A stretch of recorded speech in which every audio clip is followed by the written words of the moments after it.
Yellow. It is Tuesday night, and it is Tuga Tuesday night here on Gold TV. Oh, shit, no, we're not on Gold TV. I'm sorry. We're not on Gold TV. That'd be awesome if we were on Gold TV. That would be great. Jesus, Lord. All right, we're not on Gold TV, guys. We're not. You're with me. You're with me. That's what matters here. Agostino de Gomez here, the bad boys of the Liga Portugal, talking about this weekend, talking about the Clásico. The Classicos. It's all about the Classicos tonight.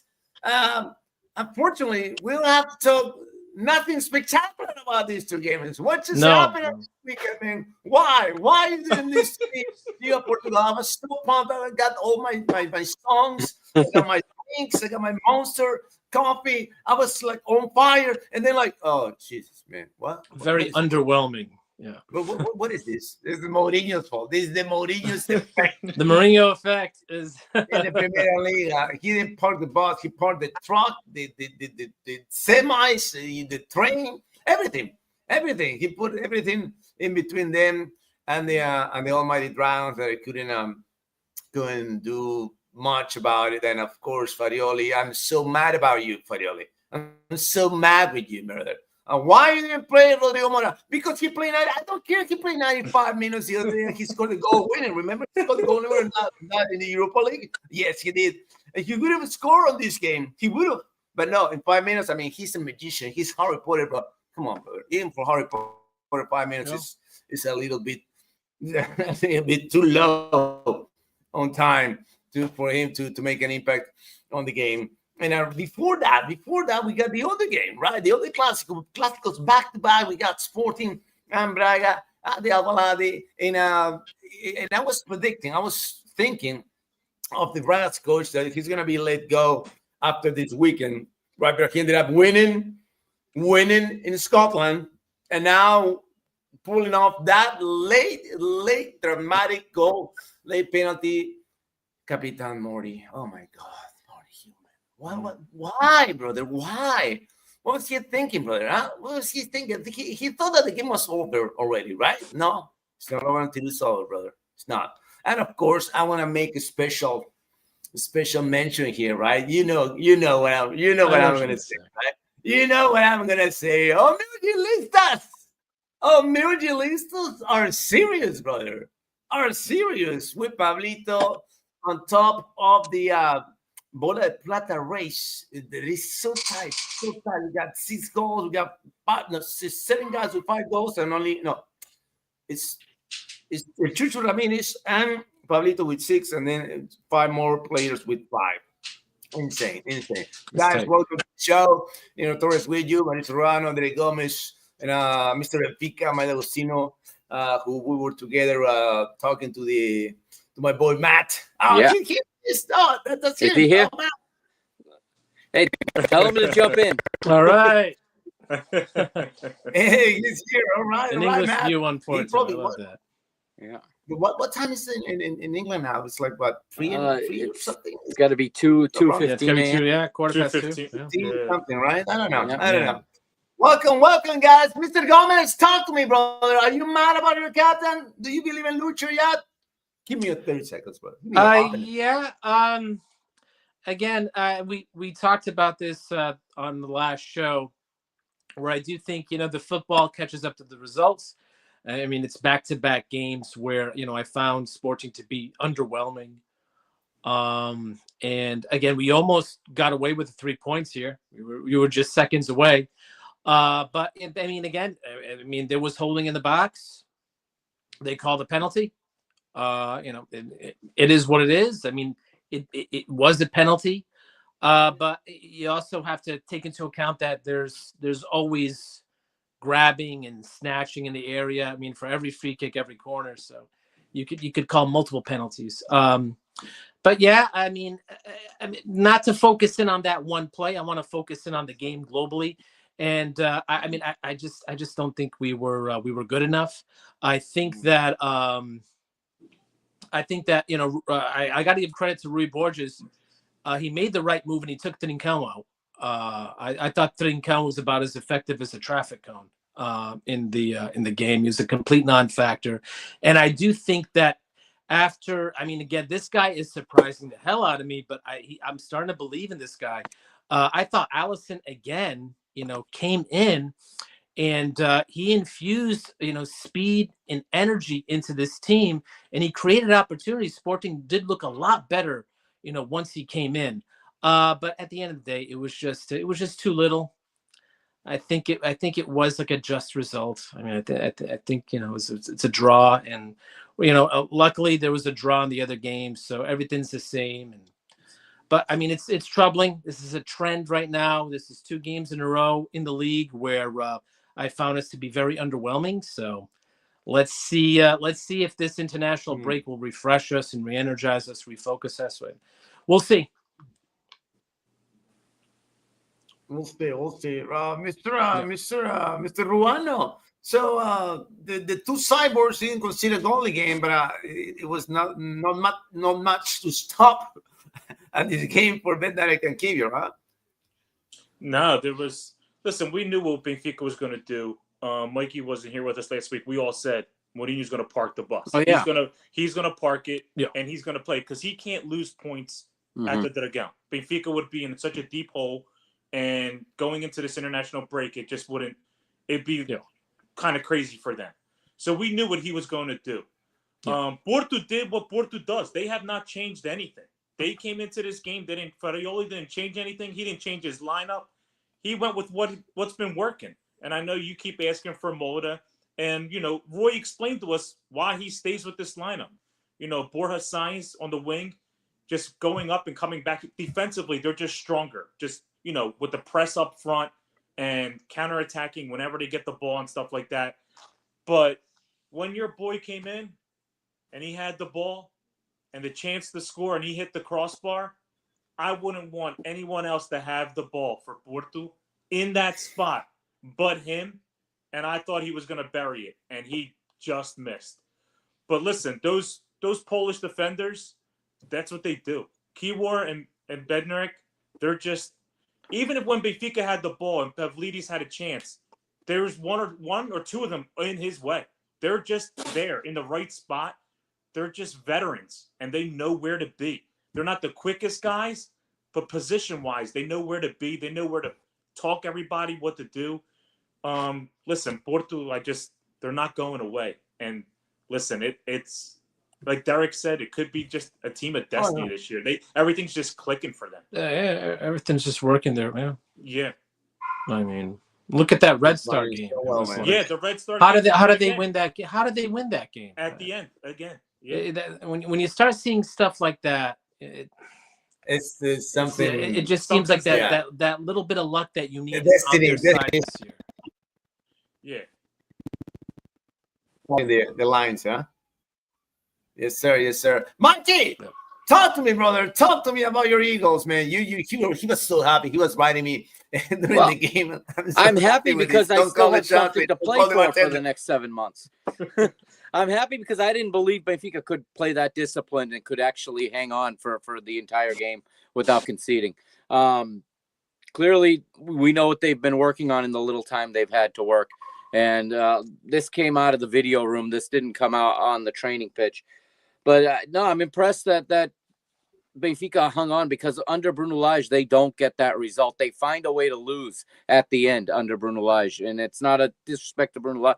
Bruno Lage, Roger Schmidt, Rui Vitória, Jorge Jesus, doesn't matter. Whoever else has been coaching, they don't hold on to that result. We've seen them lose those games late. And the awareness from Benfica was impressive for me because I didn't think they had that in them.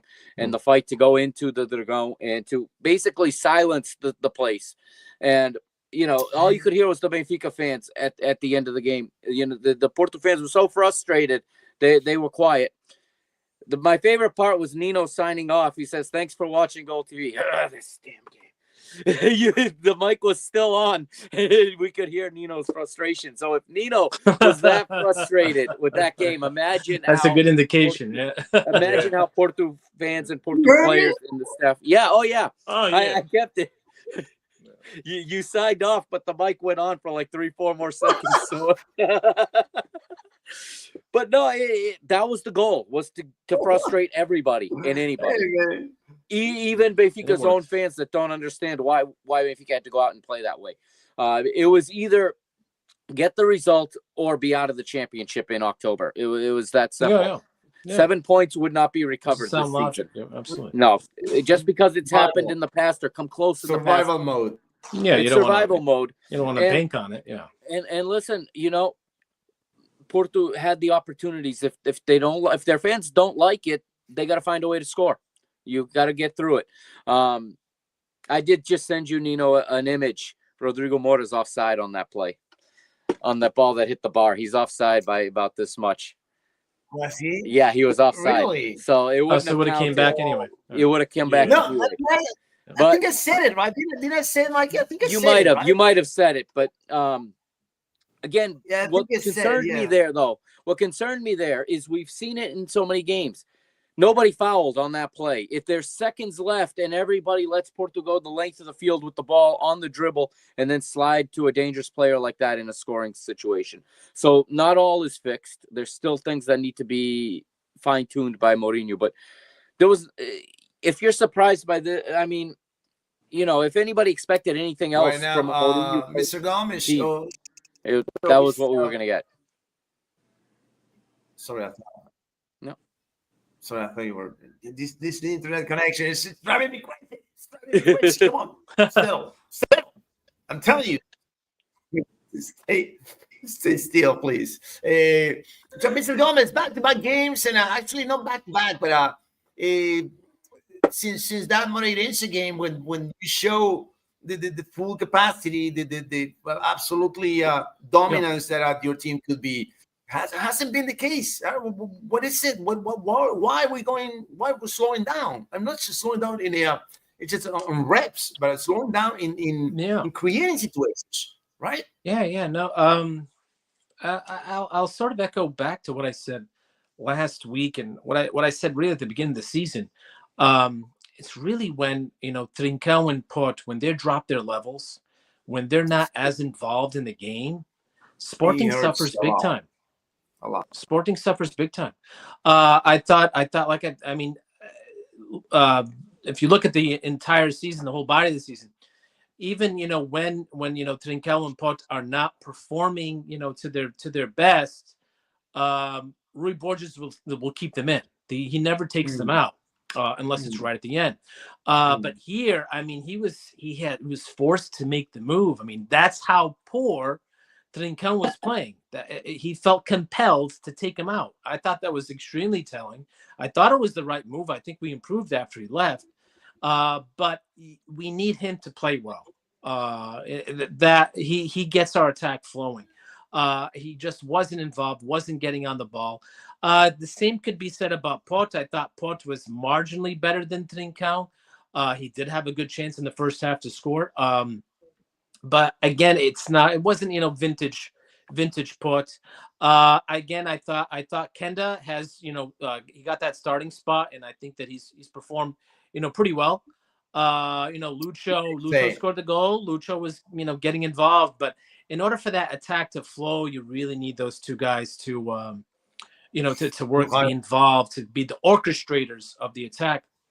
You haven't seen that over the last couple of games. That's why I'm hoping that this break will just revitalize these guys. But this is it's troubling, man. It really is troubling. We lost points here.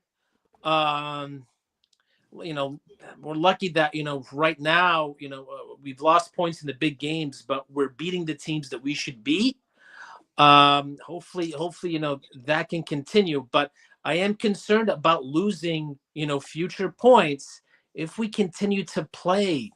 If we continue to play like this, it's inevitable. So it's concerning. I'm not like super concerned, but I'm concerned. I'm really concerned about the way they're playing, and it's frustrating when you drop points and now you have this huge break. Not only do you have the international break, when you come back, it's Taça. So our next league game isn't until October 26th. So here we are. We're going to wait 3 weeks to get back on the pitch and try to get 3 points. So I think that that's frustrating when you don't get a win before the international break. It just lingers. But again, there's time. We're still only 3 points out. We'll see if they can start clicking again when they come back. Look at the Pereira shame and the amount of missed passes from Yeah, Sport absolutely. pricing. That was certainly part of it. There was really it really was. low. I found it to be a very sloppy, underwhelming performance. But you saw a little bit of that in Estoril as well. There were a lot of missed passes in that game as well. So it's you just don't want this to become a trend. So again, we'll see, but it's another 3 weeks. We got to wait. But so it's it doesn't sit well with me. But I think going back to David, I do agree with Pereira, the missed passes. But I think the key here is those two guys are not performing the way they can perform.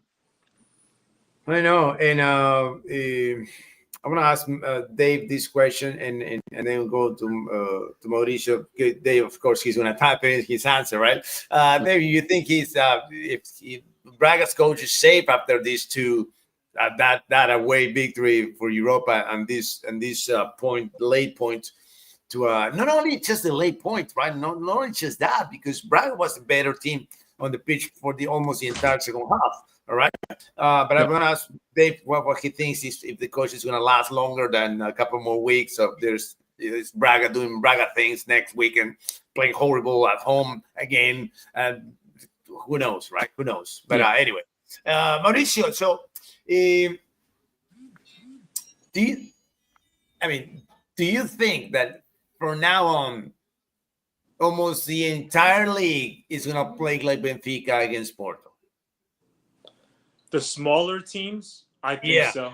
Yeah, that's like Benfica. Mourinho pretty much gave you a blueprint on what you can do to try to sustain them with their attack and everything.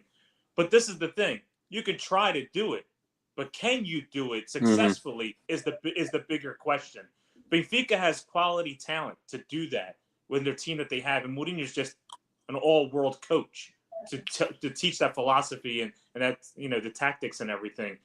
That's the only problem now is if you try to do it, do you have the players and the formation, whatever, tactically to do that? But the thing is, for the Porto to lose points, you got to somehow get a goal on them. And you saw what happened in Europe. It had to be a sensational kick from that guy from Red Star just to get that one goal, finally break the ice and get a goal in through Diego Costa. So that's the other thing you got to worry about. Yeah, you can hold them, but what if you don't? You let up that goal. You now got to find a way to break what they're doing, because what they're doing is what they're doing with those two guys in the back. It's working, and those wing backs, Francisco Mota had that one great run. I forget who they passed it to, Mikey, and Antonio Silva broke it up, and he had a clear shot to go one at Trubin, and Silva pretty much got a toe in on it. Yeah, and then it hit Trubin. Yeah, that was a great run by Mota. And that's the other problem that you have. They're willing to sacrifice their wingbacks to go up because they trust those two guys in the middle. And I completely understand that. And Farioli now has just his concept and tactics. They just have him on an all-time high because the whole team believes in everything, what that guy is doing, saying. Like, he's like a breath of fresh air for those guys from what has been going on back there. But that's the bigger question is, can other teams do it? Like Sporting, they had their chances to even tie Porto 2-2 at Alvalade when they lost 2-1. So whatever Rui Borges did, they did pretty well. They took 2 good goals to get past Rui Silva that game too. So listen, there's a couple games out there that you can now pick apart and see. But I think the most important thing with Porto is just try to stay healthy. Because if they lose one of those two guys in the back or something like that, things then can change. You got to start plugging in different guys doing different things. So it's still early. We'll see how the season goes after this international break. All right, and I got bad news for all the other teams that will try to park the bus against Porto. Don't believe for a second that Porto with Frodo, with Vega, with Borja Sainz, with Rodrigo Mora are gonna have a low performance again. It's like it's not gonna happen every other week, right? Once those guys get back in track, forget about it, man. Forget about it. if Porto would have played with a different pace, with Rodrigo Mora and Will Gomez from the get-go, I don't care about your boss, Mourinho. They will probably break that. They probably break that wall, man. I'm telling you, if he got Gomez and Mora from the get-go, it would have been a different story. But it wasn't. Happily for Mikey. But if Mora plays, Benfica probably scores a goal. Yes. Really? Your boy Rodrigo Mora starts Benfica. That's why he did not play. And that's what Roy said. Orioli was not going to risk conceding either, because he could afford the tie just as much. He wasn't going to he went with the most disciplined, the most sound players that valued the defensive side of the ball. That's why he waited until the 90th minute when he knew Benfica didn't have the gas anymore to go forward and to exploit the space left behind. 100%. Yeah. Mikey, so we've been talking about the Tony Silva for last year, because his first year was sensational, second year was not great, and this year was just okay, but he's stepped up big time, the kid, huh? What he has to do is defend and focus in on stopping a solid striker. He's very good. His difficulties always come with playing out, with coming forward with the ball, with passing out. That's where all his trouble has come from, and everything stems from errant passes he made and balls that he loses on the edge of the defensive third that result in conceding goals. But so I know I had said, Nino, you were there when we were talking with Mats, and I had said that I thought Tomás Araújo was going to start. But then it only made sense that if this was going to be the game plan, I didn't think it was going to go to this extent. I did, but I really wasn't thinking, because if this was going to be the game plan, this is where Antonio Silva is better than Tomás Araújo. Maybe it's the only area where he's better is in a game like this, deep, low-lying block. Both Silva and Otamendi very comfortable in that setting, very comfortable in letting the game come to them versus having to go out and find it. So it was a very good game for him, but really what was crucial, and Mourinho talked about it, was the front two blocking out the middle three of Porto. So the front two not pressing, but just cutting passing lanes. They cut out the two center backs in Varela. Okay. Yep. And everywhere else on the pitch, Benfica had a man advantage after that, because they with those two, they stopped three. And then everywhere else, Benfica managed to get a man advantage. So anytime a guy was beat, not anytime, but most times that a guy was beat, the help was there. And what happened is they forced Porto many times to just circulate the ball back again, started over. Every time it went back to Diogo Costa, Benfica got to reorganize and shut down the passing lanes and make Porto come again. And again, they'd run into a wall and they would move it around the outside. Eventually, they'd send a long ball. It's 50-50, and you play from there. So the game plan was perfect. And again, Antonio Silva, I'm sure the chat is going to fill up with shouts for a penalty there. I don't think it's a penalty. They're grabbing each other. I don't think it's a penalty. Yeah, okay. I think grabbing was off. In some games it's a penalty. Others some games it's a penalty, right? We've seen it called. We've seen it not called. Yeah, and I know there was a penalty called an hour earlier in the other game, so that influences people's view. But it's two different referees, two different VARs.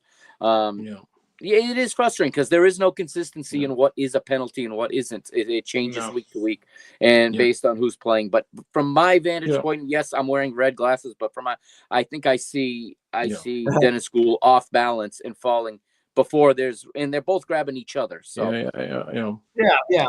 I just think that the penalty in the Sporting game in the Premier League, it's not even reviewed. No, it's not even a question. Nobody. They won't even look at that. Yeah. Anyway, but Mauricio, come on, I was gonna go with Dave Pereira first. But it's no surprise that they start playing better with when he stopped playing Moutinho and Gorby together, and Grealish, Solis are the CDM position. Vincent's is safe for now, right? Now. Yeah. But he's gonna mess up. Like they're gonna let him go. That's what I believe that is gonna happen with this guy, man. Because who's going to replace him? You're not going to like it, Nino, but it's going to be Cesar Peixoto. That's what I said last week. I said it last week. I did. No, after the game at Benfica, I saw it. I saw it. He is ready for a big team. Yep. On Those last Europe- week's show, I said that the same exact thing, Yeah. Mike. I did. Yeah. Europe is saving this guy right now. Yeah. Look Look at at it. No, man. They'll He's pay the saving- buyout clause, and he'll head over there. Yeah. I don't know how Dave feels about Cesar Peixoto, You but got to be dumb not to go after him. what a job he's doing. Went by the, Yeah. in January, I right? mean, it's an January evolution. with I mean, Fire he's was he's had to kiss a lot of frogs. to get He's this earned far. it. Yeah, he's had some bad Yeah. jobs and he's been mistreated. Yeah. He's earned it. Yeah. Please, no. Evangelistas. Yeah. Oh my It reminds God. me a lot of Jorge Jesus. Think about all the teams that he had to go through to make it to the top. Yeah. Yeah. Almost Yeah. 20 I years. remember him with Felgadish. Yeah, he coached Yeah. Sergio Conceição at Felgueiras. Yeah. God. Yeah, and he just he evolved and he got to he got to the top of Benfica. So the same thing could happen to Cesar Peixoto. Who knows? Yep. So Mauricio, from the get-go, you knew that this was going to be a chess match, right? And I mean, immediately I saw the formation. I immediately saw Benfica. I mean, not moving. I swear that they were like dummies for time to time, and I was like, and they were moving together. The whole block was everybody to the left, everybody to the right. I mean, everybody up. Benfica was moving like this, brother, like this As a unit. Yeah, as a unit. How do we penetrate this formation, brother? It was just way too good, man. Mauricio, what do you think about that, man? No, and that's what we expected. I even said to expect Rios and Berenche to be rough on them too, to slow up the pace. They're going to do what they got to do to slow them up because they're pedal to the metal, going 100% when they get that high press, and whenever they get the ball, they have 4 or 5 guys ready to go inside the box. So that's what Benfica, that's what they do. They moved around as a team. They slowed up the pace, slowed up the game. They played to their tempo. Mourinho, It was perfect what he did.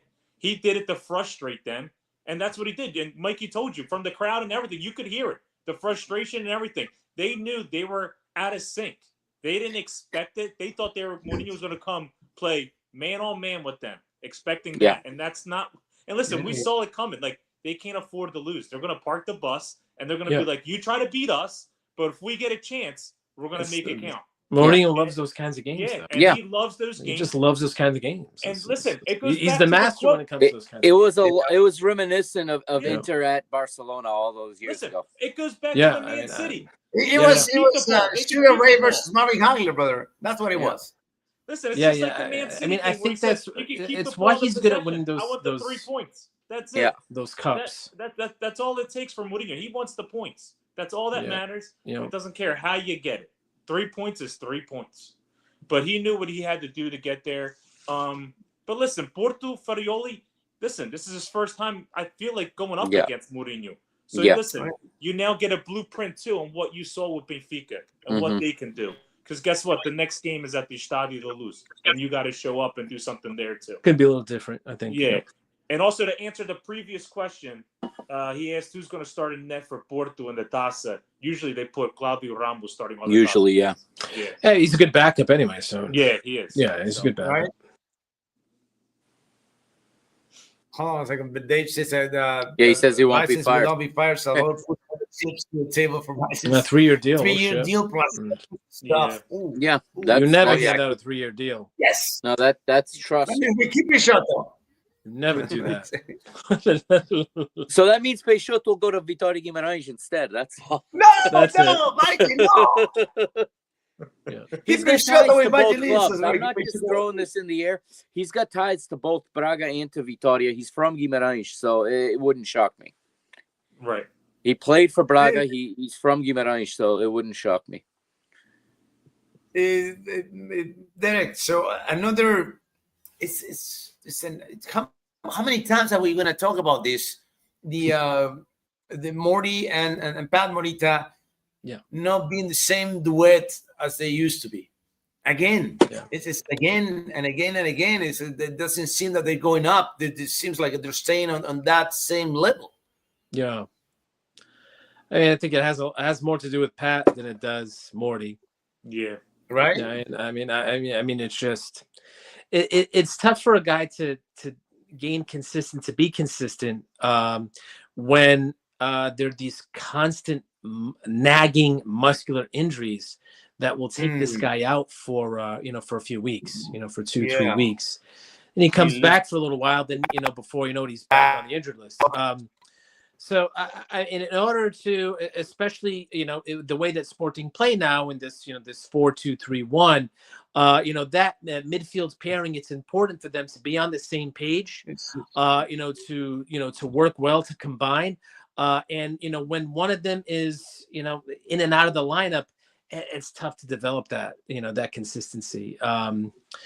Kotrashvili has had his chances, with Morita out. But And right now, it just doesn't seem like he's just good enough. Like he's big club material. So we got to see how this plays out. I mean, I don't want to throw the guy under the bus, this early. But it doesn't look like he's a very dynamic player. One guy that has shown, some flashes is João Simões. I think right? it could have been an injury, because he wasn't even on the bench. Versus Napoli. Yeah, he was left out. He was good at Napoli. He was totally left out. Yeah. After he played fantastic against Napoli. Yeah. I was kind of surprised by that. Yeah. Because again, there's this void here with Morita being, in and out of the injured list, not being consistent. Kotrashvili really not seizing this opportunity. There's an opening here for João Simões. Thus far, when he's played, he has impressed. He does appear to be more dynamic than Kotrashvili. So we'll see how this whole plays out. I don't know, what's in Rui Borges' head right now, how he feels about João Simões. But there's certainly opening there with Morita's injuries and Kotrashvili's sort of underperformance thus far. But yeah, you're right. Nino, I'm with you. It doesn't really seem the same. They're not as dynamic, as they have been in the past. But I do think this is more on Pat than it is on Morty. I think Morty is still playing at a very high level. And he's been one of the best players on this team so far this year, in my humble opinion. But again, can Pat stay healthy? Can they play? Can they play week in, week out together? Can they develop that chemistry again? We'll see. It's more on Pat. We'll see. We'll see, man. We'll see. And Mikey, on your side, is Sudakov gaining the status of being the brains of the soccer operation for Benfica? Yeah, he absolutely is. He was huge in that. He did so many things, cerebrally in that match, and it was different than what you expect to see from a creative player. He showed a lot of versatility, that he can do the dirty work too. He's not just a guy on the ball, but he saved his teammates a lot of energy, holding on to the ball, taking it into space, finding the open passing lanes. I'm really pleased with what I've seen from him, basically since he got here. Him and Luka Bakiu. That was Luka Bakiu's best game as well. Absolutely. He's still getting up to fitness. He arrived injured, and he's still working his way back, but he was instrumental in that one. It's crazy that the two guys that came basically at the end of the transfer window are the two key guys in this team right now. But they seem like they are the type of guys that were tailored for a Mourinho-styled game. It's almost like the cards were already on the table for Mourinho, and it was a matter of time, because it almost seems like these signings, they didn't make sense at the time, and now they're making sense. Now they're making sense. A lot of sense. I know there was accusations from Fenerbahce that this was being cooked up. It would. We know how football works, and it wouldn't shock me. And Portuguese and Turkish football both have their. Oh yeah. Oh yeah. Neither one is a victim in this situation. It's been great to see what those two guys have done, and basically any hope going forward, it stems in those two guys right now, and if we can get Pavlidis scoring again, and if Mourinho can figure out what to do with Ivanovic and how to make this work, and then if they can all be on the pitch at the same time, maybe we can start to see that well-oiled machine. But there's been glimpses. but there's also been very poor play mixed in. The teams played a lot of matches, so there's a lot of backlog, a lot of heavy workload on everybody. But surviving, still here into this break, not out of it, is a huge step in the right direction. Now they go to their national teams for a couple of weeks. They re-energize, they regroup. We come back with the cup at Chaves. Mourinho already said the worst draw we could have got out of the available teams. He listed like every amateur and fourth division team left in the tournament, saying we could have got them, but we got Chaves instead. Very difficult than to go to St. James Park after that, and then come back to play Oroca on election day. So who knows what's in store for that? Yeah. Who knows, man? Who knows? So Matt, what are you complaining about, brother? You We always do this format. Yeah, brother. He wants all Porto, dude. All Porto. Yeah, all Porto. We can do that all Porto thing, brother. No, It's still the frustrate. It's Mourinho derangement syndrome. Is that what they call it? It's the frustration is still there for everybody. Oh my! But one more thing before I go with Mauricio. When looking back, when they sub him out, the guy looks completely exhausted, man. He's like, how many more weeks is he gonna need to be at his 100% level, man, in fitness, man? Huh? The guy is just like he ran a marathon, man. Well, he arrived at 0%, so yeah. So that's he didn't really have a preseason. He was injured through the preseason, so it's going to be a while. But if he can give an hour every game, and then I'll take it and gradually add on to it. Played 2 games this week. He played at Chelsea and at Porto. That's a heavy workload for a guy still coming back. So I'm not going to complain right now about his fitness. He's going to love this international break, huh? Yeah. He's probably playing. Yeah, he's probably playing off the bench. Yeah. She's all right, man. All right. He plays for Belgium, right? Does he represent Belgium or another country? I know he's Belgian, but he's Belgian. You look it up, Mikey. I'm gonna ask Mauricio here. The next thing here is the Belgium. Where did he lack the creativity for Porto to break this almost penetrable fortress that Mourinho put on Adragame? Listen, where they lacked is where I think Mikey broke it down best, is just right there when they try to get the ball out of the back to start up, to come up. They took Varela completely out of the middle. And I think that's what they wanted to do. They wanted to control the middle of the field, especially with Fromhold. The season that he's had, he's just been amazing. And I said since the beginning, he's going to be the youngster of the year, this whole entire league, that kid. But I think that's where they lacked, is right there in the middle.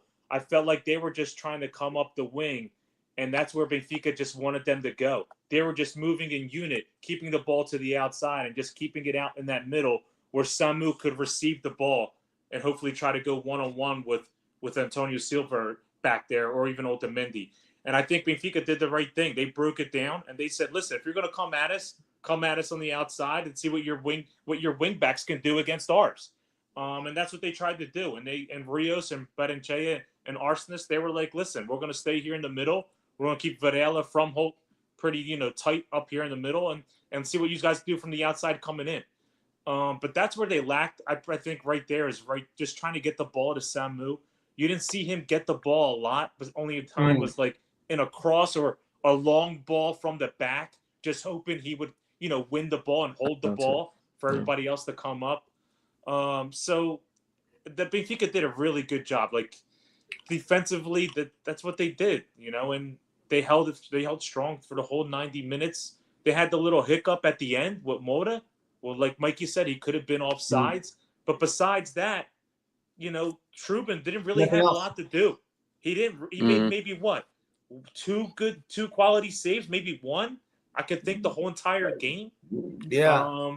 One tough save and one just where he's positioned to catch it right out. So there wasn't really any threat or anything like that even coming. And Benfica just clogged up that middle. And they were like, listen, we're going to teach you a pretty little basic trick right now on how we're going to block you guys out. And guess what? You got to dig your way in, and you're not going to. Yeah. So listen, you tip your cap to Mourinho, what he did. That's what you do, and you move on to the next game. Listen, Porto has nothing to be ashamed of. Like Mikey said, they knew what they had to do. We'll take the tie too. We're still in the front. Take a so listen, take a 4-point lead. Yeah, into you tip your cap and you move on to the next game, and you say, "Hey, Benfica, you still got to catch us." Yeah. So, listen, it is what it is. And Sporting didn't make up any ground either. No. So all the more reason why they weren't going to risk. No, They already knew that Nino result. said, the team that made out was your team. Yeah, they're the ones that made out in fourth place. Yeah, you don't 2 points have out to of go third. back to the no. Yes, Yeah. It's in the rear view now. And more points ahead of Braga. They get a tie with Sporting, more points ahead of Braga for the fourth spot. Man, come on, my Gilistas. Come on. We can get my Gilistas. You're giving them hope. All right, so Matt, what is Matt saying here? Matt said Turin wasn't tested enough. That was the biggest disappointment. And Thiago says they played the game that's not played against Porto, but better. Listen, I think they had better chances with Dennis Gould than Samu up front. He's been playing well the last few games. He's been really good for them, and I feel like they created more chances with him in the game. Derek, I gotta. This is the what's concerning me right now for Sporting is that especially in the second half, right? When Braga, I don't want to say they took cover, but they got the upper hand in that second half. The first 15, 20 minutes were Braga's, absolutely. Yeah, of the second half. But then this issue here is that it cost them a lot to recover the ball. Right, once Braga got the ball, Sporting it just seems like it took forever to recover the possession, man. Yeah, no, you're right. I think Braga ended up with more possession than Sporting, and that's not easy to do at the Alvalade. But yeah, again, it's a combination of things. I think that right, like you pointed out, more and Pat Morita are not, they don't appear to be as as dynamic. Are like the front men pressing enough to win the ball back. It was just sort of just a combination of things. It didn't appear that Sporting was playing with that energy, that intensity, especially after the 20, especially after getting the lead. You saw them drop. You didn't see that that same energy and the pressing that we saw at the beginning of the season, especially. So I mean, I think those are the factors right there that are contributing to us not winning the ball back right away and not winning the ball higher high up the pitch like we did at the beginning.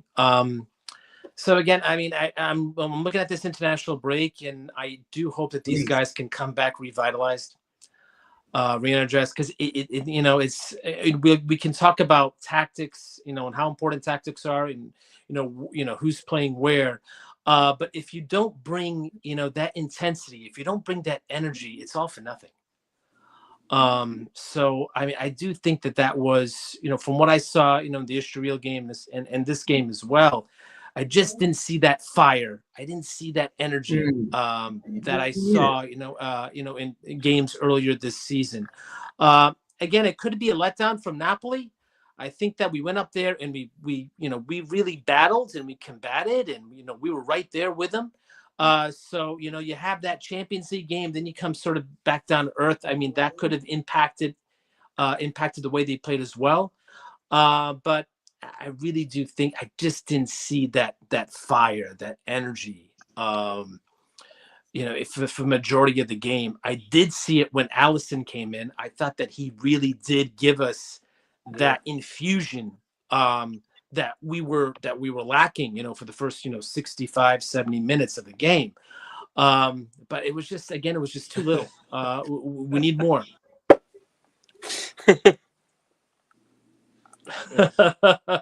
Say good night to Matt. Matt gotta go to bed.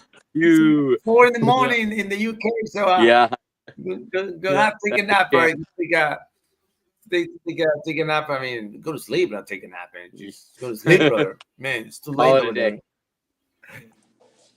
Mikey, on this formation, I mean, we probably will see this approach to a game from Mourinho maybe for in Champions League with another heavyweight.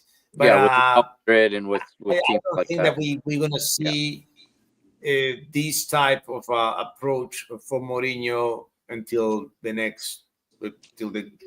Sporting game. I wouldn't even expect it in that game. He's gonna play Sporting. It like all this. depends on the context when we get there, but No. No, I don't expect this too often. It may be the model for the European games because the schedule is very hard. Yeah. It didn't come out of that It was draw a dead well at all. for Sporting. It was a dead Yeah. sentence, but It was a brutal draw for both Portuguese teams. Yeah. So it could be the blueprint for the Champions League. I don't know. But you're not going to see it against Roca. You're not going to see it against Vitória. You're not going to see it against Braga. And unless it's a situation like this was a very specific situation. This was the end of a 4-game in like, I don't know, 12-day run. This was on the back of having played at Chelsea. This was, in the middle of a coaching change too. That was the other thing. Yeah, this was in a together. window where so much crisis and turmoil. Yeah. No, I expect after this election there'll be a much clearer direction where the team's going to go. It's going to go one way or another. Mourinho's going to be the coach either way, no matter what any small time candidate thinks that he's going to sack him and bring in small time candidate. I love that. The guy's probably it's only himself voting for him because he thinks he's going to bring Jurgen Klopp, but Jurgen Klopp doesn't know it yet. He hasn't talked to him yet. I saw that. But no, it's. This might have only, to this extent, might have only been for this game. This game was that crucial. This was to stay in the run for the rest of the season. But obviously, they can't come out and play this way against almost anybody else in the league because Benfica have to go get wins now. Otherwise, this was all for nothing.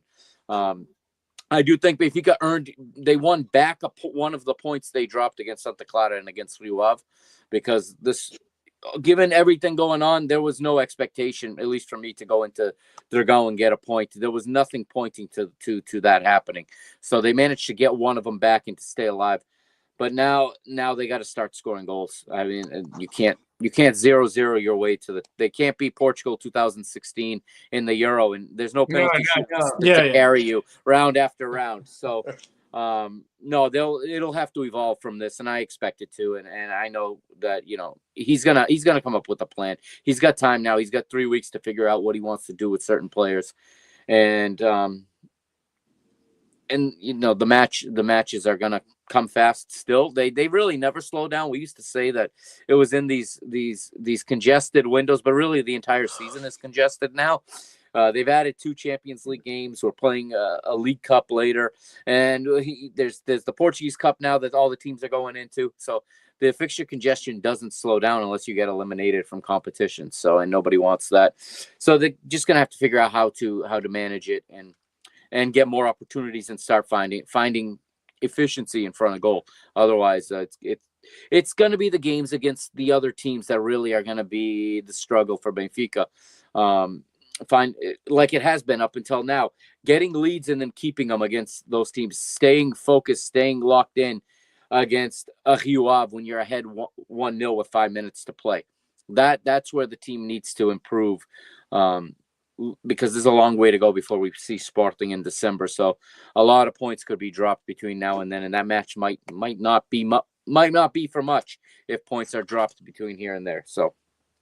Man. No, I don't expect to see this too often, but possibly in the Champions League it'll be some sort of this, but maybe not to this extent. Because even at Chelsea, it wasn't to that extent. There were opportunities generated, especially early, before they really sunk in and stopped going forward.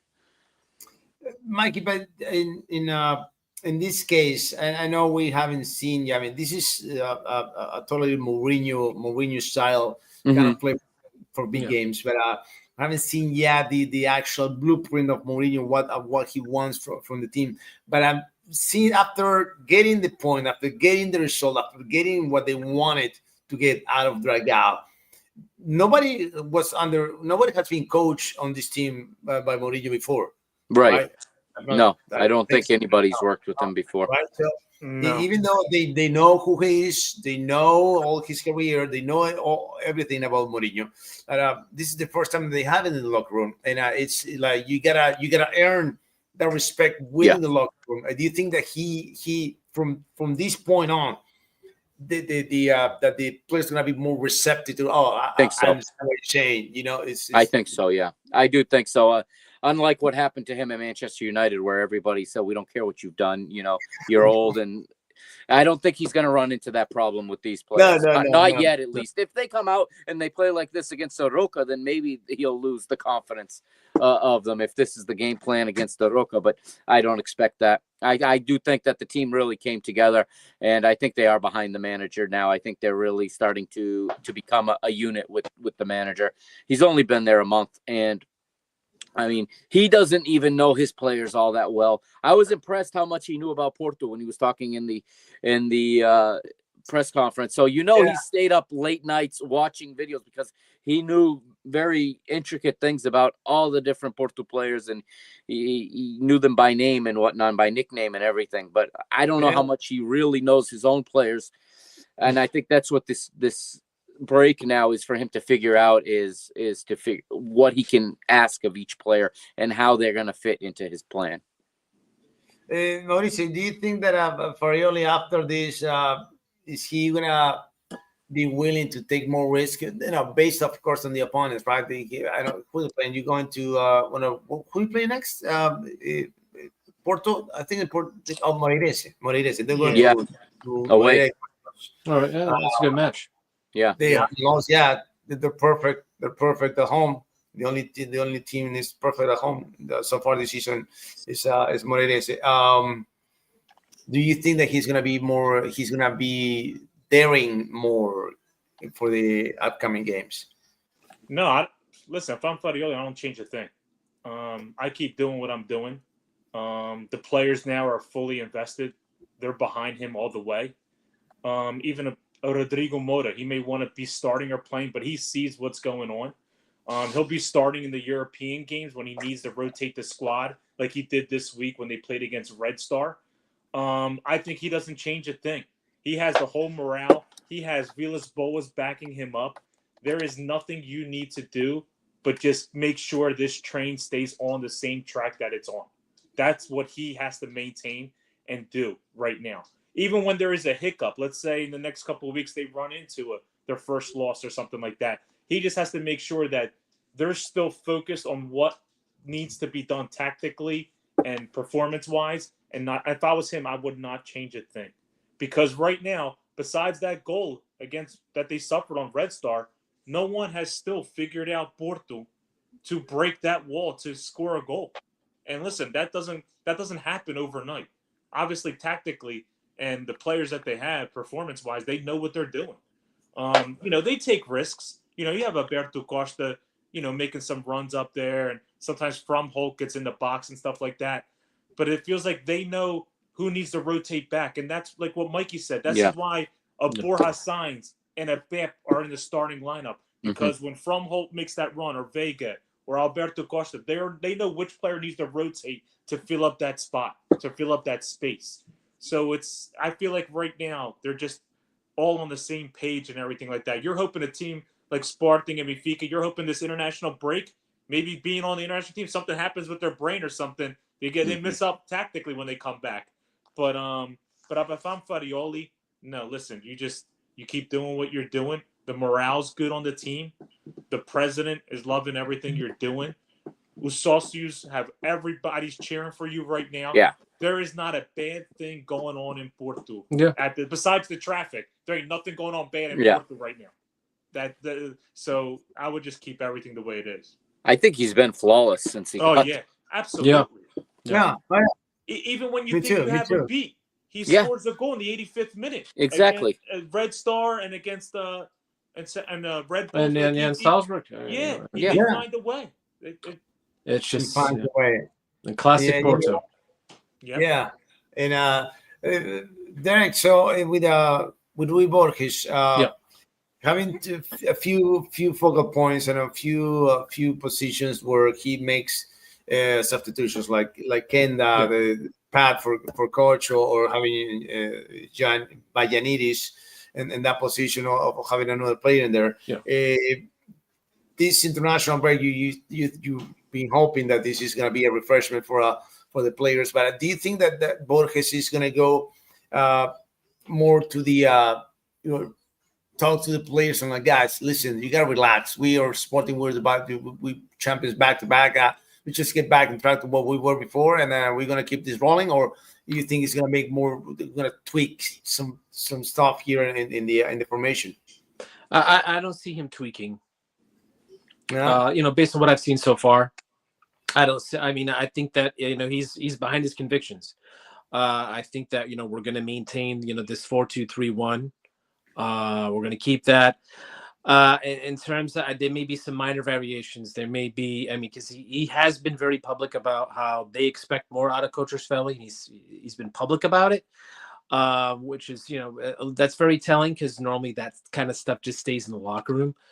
So for him to be open about that, that could mean that, there is an opening for João Simões to sort of leave his mark. That could be a minor tweak. It looks like, Kenda is holding on to that spot, but that could easily go back to Jenny. Right. So, that would be like another tweak. The one thing I do think that needs, to be addressed is the fact that we have a striker on the bench that cost us 22 million euros. And he plays 10 minutes a game, so that's sort of the elephant in the room. We need to. You can't spend that kind of money and not give this guy some more time. So you have to somehow navigate that.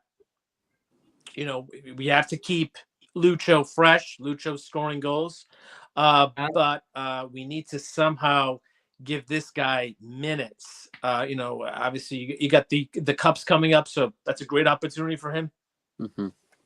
But you can't just spend this kind of money on a backup striker. He has to somehow be incorporated into this where you can play the two at the same time. I think that's going to be. I think that this is something that they're thinking about. You got the international break to think about this even more. But I would expect that to be probably the major tweak. If there are any tweaks, you are going to see more of Ioannidis. We're going to see, if this guy is really worth the price tag. As of right now, that doesn't look to be the case, but you'll see a lot more of this guy. We'll see. You can't have that kind of money sitting on the bench. That's all I gotta say. And have you seen his highlights or anything? To be honest, I haven't seen anything from Ioannidis, man. Honestly, I watched a lot of soccer, but not him. No, I know. I mean, he scored the one goal right at the end of the game there. A couple weeks back. But I mean, I said this when we got him. I brought up this point. Last year, this guy scored a whopping 6 goals. He scored a whopping 6 goals in the almighty powerful Greek league, and 3 of those goals were from the penalty spot. So it's very interesting that we went out and spent that kind of money when we. Listen, even that Greek right back has done nothing. I think for me, nothing. I think Fresneda's. I've seen some good moments. I think that he's pretty strong defensively. Compared to Fresneda. So I think he's a better defender than Fresneda. But I mean, that was another significant investment in Bauer. So you would expect a guy like that to be more incorporated on the attack. And I really haven't seen too much of him, with that respect. But you don't spend that kind of money on a wing back if he's not giving you. Well, you could have had guys Galarrazábal. Yeah. Yeah, or I mean, look at what Alberto Costa is doing at Porto. Yeah. That's what you expect. Yes. Jesus, man. Anyway, guys, it's time, guys, for predictions. I know it's not for this week, but it's following weekend. Right? 3 weeks. Yeah, we'll way into the future. Yeah. Jesus, man. But we're not doing the Perugian?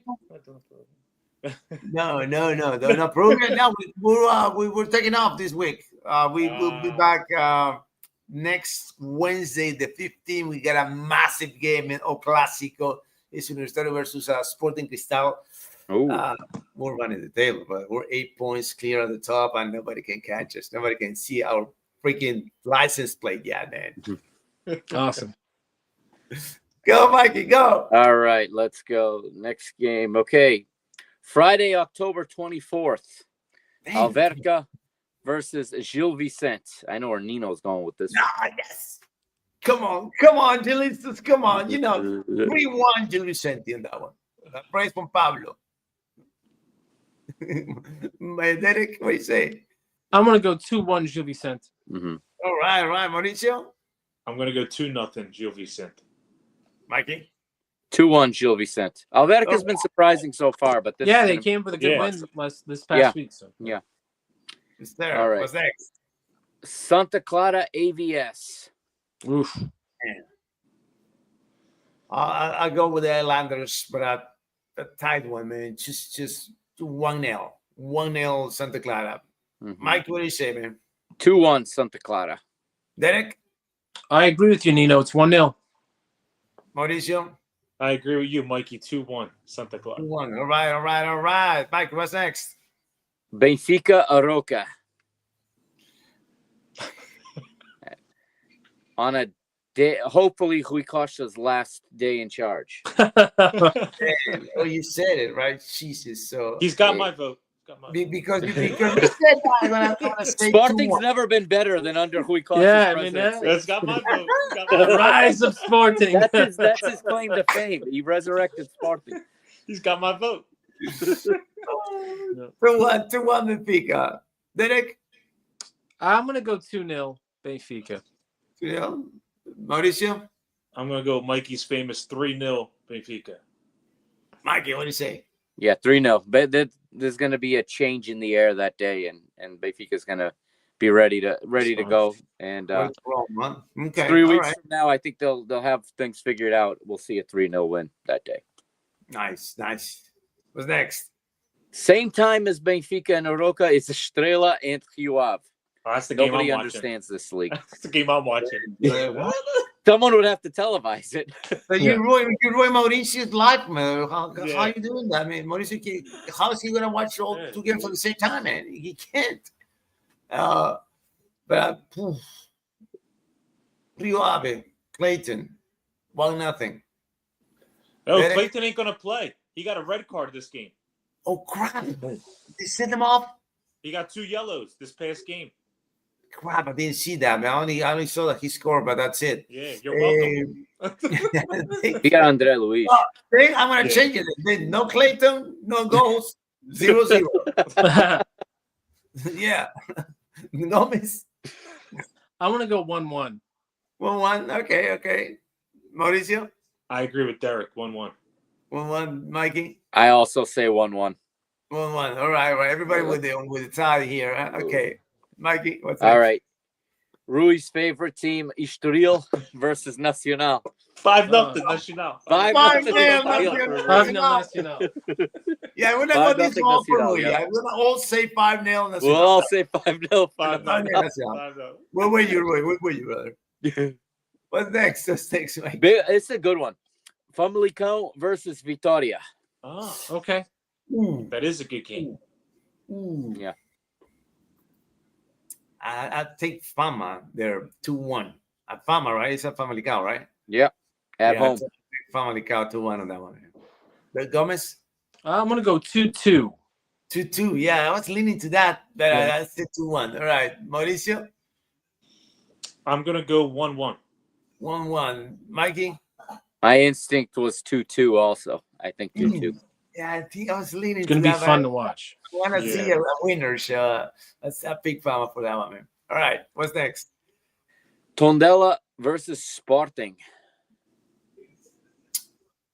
You better. I mean, better, we're lucky. This is probably the worst team in the league. Yeah. come I on. think man. AVS is worse, but they're probably not. Yeah. You think? I think Man, how about it is to stay at like that, I mean, without horrible defense. But anyway, what I was gonna say, I was gonna say 4, man. I want to say 4. 4-0 Sporting on that one. Wow. Yeah. Statement, big. Yeah. What do you say, Mauricio? I'm only going to go 2-0 Sporting. 2-0. All right. Gomez. I think 3-1 for Sporting. I think 3-1. All right. They're gonna go see one. Mikey, what do you say? Where's Sporting going in the Champions League 3 days before this? Oh, it's Olympique. We got to play Olympique at home. At home? All right, so 3-0 Sporting. 3-0. All right. If What's there's next, no Mikey? travel involved. Next is a good one. Braga Casa Pia. could be a trap game.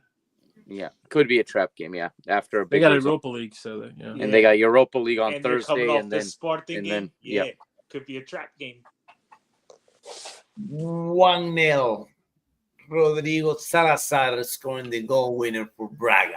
Yeah, All penalty right. shot again. Gomez. I think it is a trap game. I think it's going to be 1-1. 1-1. What, Mauricio? That'll give us content to talk about. Listen, I was leaning that way. Mhm. But you know what? I'll go 2-1 Braga. 2-1 Braga. All right. Mikey?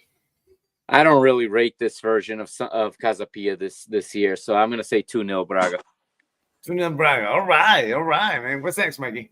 Moreirense Porto. Oh, where's this game at? Moreirense? Yeah, Moreirense. Yeah. Yeah. That's a tough place to play. That's a tough place to go. They hate going there, man. They hate going there. I think everyone does. I know. Yeah. But the thing they're gonna win. And they're gonna win. Monday night at 9:15. Yeah, 9:15. Probably that game. Probably get that game. 3-1 Porto. 3-1 Porto. Yeah, they're gonna come up big, I think. Gomez, 2-0 for Porto. Mauricio. I agree with Derek. I think it's going to be 2-0 Porto. Nothing, right? Mikey. Yeah, 2-0. It's going to be a professional performance, and they'll take care of business and move on. Moreirense will have a couple of chances, but They will. They But will. Porto know what they have to do. Yeah. Yeah, you know, I'm gonna switch. I have no goals for Moreirense either, right? No clean sheet, man. No clean sheet for Porto. One more, right? How many That's they it. have? Sorry, how many That's clean it. sheets? All of them almost. That was it. That was it. That Monday night game. Yeah. That was the last game. That was the last game. That was Right, it. guys. So we're gonna be off for a couple of weeks. We're gonna miss you 2 guys. weeks, man. Yeah, I think 3 Yeah. weeks. Huh? We're gonna miss you, huh? So Yeah. we'll come back after that Monday Night Soccer on Gold TV. Probably All when right. we close the game. I'll let you guys know. Right. It was Right. Tuga Tuesdays, guys. All right. Thank you, Mauricio Rano, Derek Gomez, Mike Agostino, Good night, guys. See See you you guys. next week on Gold TV, Good night. guys. See you. Yeah. See, Yeah, no TV. I'm excited about our contract. See you guys. Man.